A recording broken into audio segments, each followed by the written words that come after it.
Hello everyone, এই দেখুন সকাল সকাল ঘুম থেকে উঠেই আমি বৈশাখী থালা সাজানোর প্রস্তুতি শুরু করে দিয়েছি। কয়েক পদের ভর্তা তৈরি করার জন্য এখানে আমি পেঁয়াজ ভেজে নিয়েছি আর অন্য চুলায় ইলিশ মাছ ভাজতে দিয়ে দিয়েছি। প্রথমে পেঁয়াজ, মরিচ আর ধনেপাতার মিশ্রণটা আগে তৈরি করে নেব, তারপর জাস্ট এই মিশ্রণটা দিয়ে ঝটপট সবগুলো ভর্তাটা তৈরি করে নেব।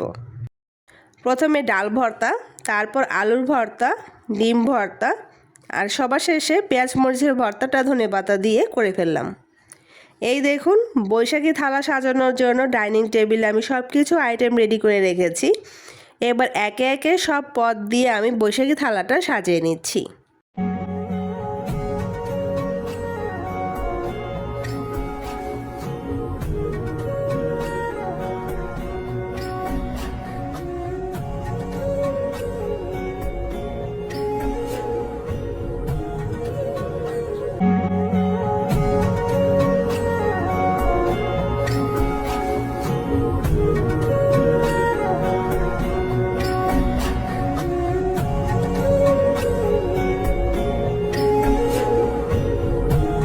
আর সন্ধ্যাবেলা আমরা একটু রিক্সা দিয়ে ঘোরাঘুরিও করেছিলাম।